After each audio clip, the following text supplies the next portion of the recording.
love with it. I have no idea how to use any of them. They're pretty simple. Like when you actually like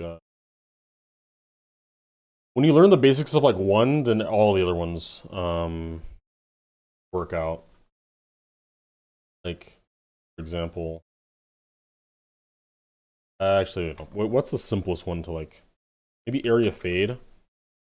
No, because that's also stupid. No, yeah, area fade. Actually, no, I'll teach you area scale. I think that one's easy. So basically, this menu, this is the menu that you want to start with at all times. The effect ID, I would literally just press plus, like when you get in, like if you place down a new one, I would just press down plus time just to new ID. So like there's not a ton of overlapping, but for the most part, you can kind of ignore that. This up top, ignore this as well. Don't use this. This is to add randomness, but it's just going to confuse you. Start. All of these, I literally could not tell you what all of these stand for. Just know that player 1 and player 2 are useful, and then the rest are, you know, other stuff that you can absolutely do if you know what these mean. But like, I would just do player 1. Obviously, most of the time you're just using player 1. So, clicking player 1 immediately makes player 1 your center group ID, and your center group ID is pretty much just like the thing that the objects are reacting to. So putting it on player 1 just means if the player is close to the object or far from the object, then it does a certain thing, you know? But you can also put like a regular group here. So if I unclick this and I put like an actual group here, and then I like have an object that is on that group, then this object will now be the center group instead of like the player. But in this case, obviously we want to use the player. So player 1, and then target are just the objects that react to the player. So we can just have like a group of blocks here that are all like, I guess, let's do like group 5. So then go back in here, our target group 5, sick, awesome. Offset, mod front, back, in dead zone, all of this, ignore this. Don't use this for now. It's, again, too much to worry about. Don't even think about it. This as well, the DEAP thing, don't worry about that. All of this stuff, don't worry about that. If you know how to use spawn triggers, then obviously you can do that. But don't worry about this for now. This is pretty much how, like in what way the objects will react to the proximity of the player. So this one just means that as you get closer, then the object will start to do like what you put here. So like for example, in here, say we put like scale like 2, so the thing's double in size here. This means that the closer the player gets, then it'll scale upward to 2, and then if you get further, then it'll scale downward back to whatever the base was, so 1. This one does the exact opposite. So basically, if you're really far away, then the objects are already at 2, and then as you get closer to them, then they go back to their normal shape, which should be 1. It's literally just the inverse. So you can remember this pretty easily. Obviously, most of the time, you're just going to want to use this one because it's simple, but these are really nice for some other. This one pretty much just ignores any vertical movement, so it doesn't matter how high up or down in the level you are. If your like X position is close, so like say like this is like me, like I'm the icon, like regardless of how high up you are, all it matters is are you close to it on your like X position. Like that's all that matters. It doesn't matter how like high up or down you are when it happens. You could be all the way up here and it would still react the same because you're close to them. So if we go back in, that's what this is. And then this one obviously is just the inverse. It's the same thing as this one. Instead of it getting bigger as you get close, then it gets smaller as you get close. This one pretty much just means that it won't get smaller after you go away from it. It means that if you go towards it, it'll get big. And then as you go past it, it'll just stay big for eternity. It just doesn't go back to like how it was originally. And this one, again, is the opposite. As you get closer, it gets smaller, and then once you pass it, doesn't change at all. This one and this one are the exact same. Actually, these next 4 are all the exact same as these 4 that I just described. It's just instead of it being like your X position, it's your Y position. So like this one, it doesn't matter how close you are this way. It's literally just are you high enough? Like high enough or low enough. So that's literally all this is. Yeah. So these 4 are for your X position. These 4 are for your Y position. You're gonna have to mess with these a bit just to, you know, fully remember like what each one does, but that's the basics. For this, we're literally just gonna stick with the basic one. Very simple to understand. So I'm just gonna stick with the basic one. And we already have scale 2.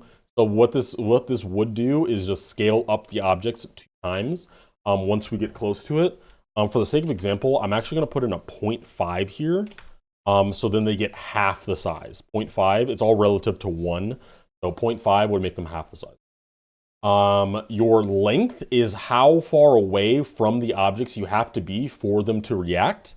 And this works in units of 30 to 1.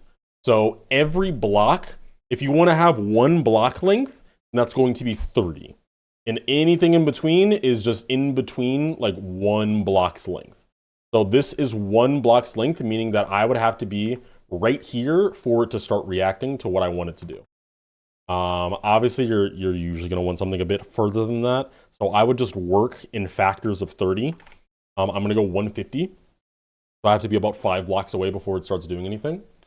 And then the offset, I'm pretty sure the offset just means like it offsets where the game processes your position. So like if I'm right here, and I put my offset to be like plus 30, I'm pretty sure it'll just mean that the game thinks that the player is here instead of like where it actually is. Or if I put like plus 60, which is 2 blocks, it'll go, okay, so the player is actually here. Then it'll react based on like where this line is instead of where the player actually is. But obviously the offset is like completely relative on where the player is. And then all of these are just randomizers for this. So I could just add a randomizer that says like the base is 0.5, but any of the blocks can react, you know, anywhere between like plus where 0.5 is and minus where 0.5 is. So I mean, you know, they're nice, but obviously randomizers are a bit hard to use, but they are very useful in some use. But with all that said, we're just going to lay out all of this stuff. We have our blocks that have our group 5, so we're going to place a little start position here. We're going to go real slow. I'm actually going to go in platformer for this. Really see how it works. You can see, as I get close, they're very small. As I go further away, they get big again. I actually don't really like how this is working because I have the I have this, so I'm gonna add one of these. You can well, there you go. Now there's no fade out on either side. You can see like as I get closer how they get smaller and how they're bigger once I'm further away.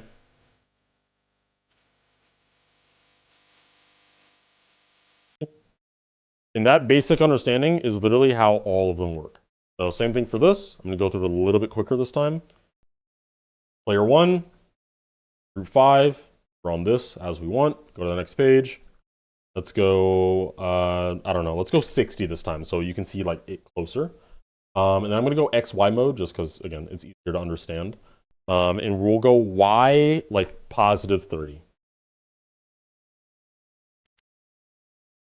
So you see, as I get close to them, they move up and away from me.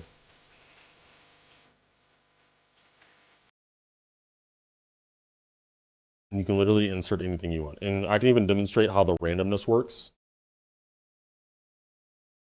So now you can see how they're all moving in random directions.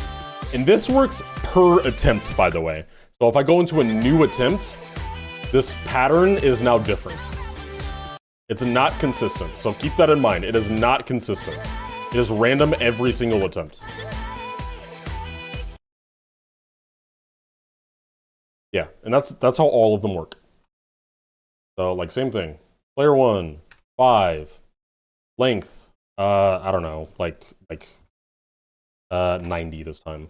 I'm gonna do HSV. HSV, I assume you know, is just this over here. So it'll pull up this menu. So you can adjust colors based on that instead of like trying to tint it towards a color. Because how it normally works is that you can insert a color channel here. So say I have like color channel like 3 is like deep red.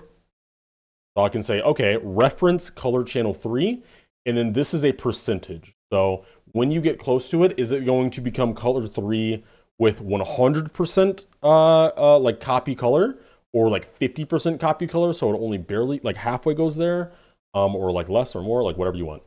So if I put it on like a 1, you can actually see how they turn red as I get close to them. But if you do HSV, instead of referencing a color channel, you can just change them like this. So say, for example, I just go brightness 0. Now we go into game. They should turn black as I get close to them. They do. See? Outside of that, yep, same, all the same stuff. You can make it so the main color and the secondary color only get affected. But you. Outside of that, area scale, we already did. Area rotate is the exact same thing. These don't rotate because they have hitboxes, but let me make them no touch so they don't have hitboxes real quick, and I can show you. Let's do like a 120 for this, and then do like a 1. Let's do like a 45-degree rotation on these. Player 1, 5, go in. They rotate as they get close to me. They unrotate as they get further away. Crazy, right? What else is there? Area the fade. Literally, same thing. Player 1, 5. Length, it literally does not matter. I'm just gonna put like 90. Actually, I'll put like 60, I guess. And wait, how does this work again? From opacity to opacity? Yeah.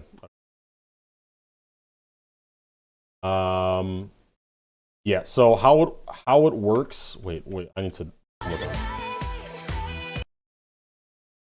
Yeah, okay, so how it works is the to opacity is the opacity that the objects will naturally rest at, and the from opacity is what the objects will turn into as you get close to them.